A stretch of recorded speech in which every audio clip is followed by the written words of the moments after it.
हर मनुष्य के भीतर कुछ ऐसा छिपा है जो उसे सामान्य नहीं रहने देता।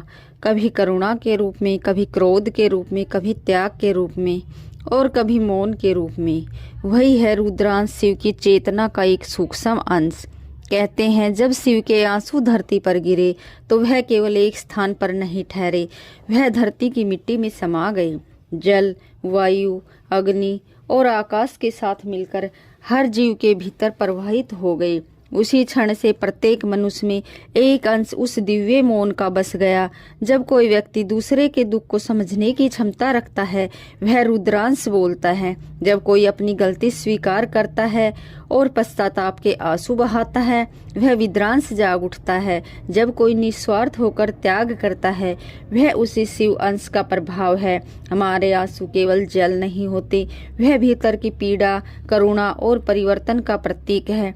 हर बार जब कोई इंसान सत्य का सामना करता है तो उसके भीतर वही चेतना हिलती है जो कभी कैलाश पर शिव के मौन से उत्पन्न हो।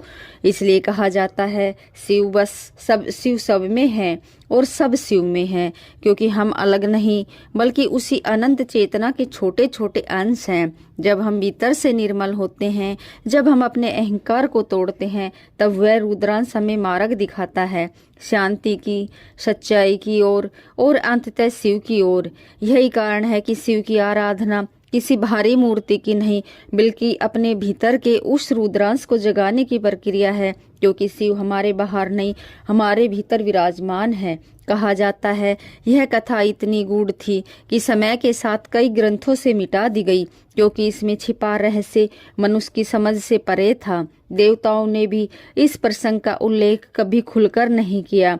प्राचीन काल में एक बार ऋषि अगस्त्य ने अपने शिष्यों से कहा था, उस नाम का उच्चारण मत करना, क्योंकि वह नाम केवल ध्वनि नहीं बल्कि स्वयं मृत्यु की चेतना को जागृत करता है।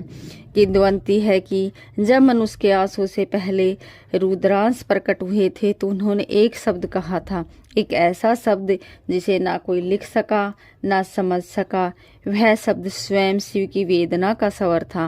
कहा जाता है उस नाम का उच्चारण केवल एक बार हुआ था, जब एक युग अपने अंत पर था। धरती फटी, आकाश लाल हुआ, समुद्रों ने अपनी सीमा तोड़ दी और ब्रह्मांड के सभी लोकों में भय की एक तरंग दौड़ गई। देवताओं के कानों से रक्त बहने लगा, ऋषियों ने ध्यान तोड़ दिया और प्रलय का आरंभ हो गया। उसी क्षण शिव प्रकट हुए। उनकी आंखें ज्वाला समान जल रही थी। उन्होंने अपने त्रिशूल को भूमि में गाड़ते हुए कहा, अब कोई भी उस नाम को ना ले, वो नाम मेरे आंसू